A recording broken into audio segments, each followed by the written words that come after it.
আসসালামু আলাইকুম। আপনাদের সাথে আজ আমরা একটা দারুণ মজার রেসিপি শেয়ার করব। আর এই রেসিপিটা হচ্ছে গ্রিন অ্যাসপারাগাস। তো গ্রিন অ্যাসপারাগাস এটা মূলত রোমানদের একটা খাবার। রোমান রাজারা এই খাবারটা বেশি খাইতো, তো তাদের অনেক পছন্দের খাবার।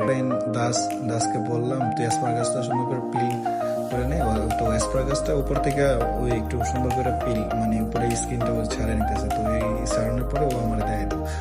তারপরে আমরা এটা পানিতে ব্লাঞ্চ করি। ব্লাঞ্চ করলে কি এটার গ্রিন কালারটা নষ্ট হয় না, কালারটা ঠিক থাকে।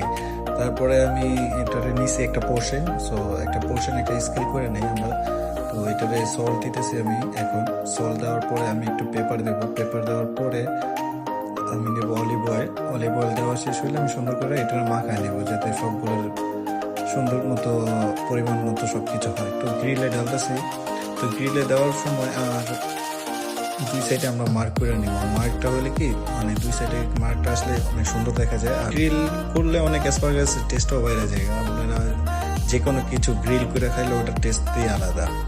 এখন আমার এক সাইড গ্রিল হওয়ার পরে আমি আরেক সাইড উল্টাই দিলাম, যাতে এই সাইডটাও হয় গ্রিল। সুন্দর করে মার্ক আসে, এখনই অনেক সুন্দর মার্ক আসছে। আর সবসময় ফ্লেমটা কম রাখছি, কারণ বেশি ফ্লেম রাখলে এই তাপে অ্যাসপারাগাসগুলো পুড়ে যেতে পারে। তো আমার এখন গ্রিল করা শেষ, এখন আমি করব প্লেটিং। তো প্লেটিং করার জন্য আমি সুন্দর করে একটা প্লেট বাইছা নিয়েছি। তো প্লেট নেওয়ার পরে আমি এটাতে প্লেটে ঢালতেছি। ঢালার পরে এটার সাথে আমি একটা লেবুর পিস দেবো, যাতে লেবুর পিসটা দিলে এটাতে আরো সুন্দর একটা টেস্ট আসবে, মুখে খেলে ভালো লাগবে।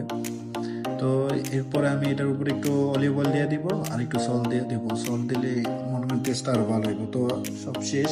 আমার অ্যাসপারাগাসের প্লেটিংটা একটু পরে দেখবেন যে কিরকম হলো। আর আপনারা জানাবেন যে আমার এই ভিডিওটা কেমন লাগছে। সবাইকে ধন্যবাদ।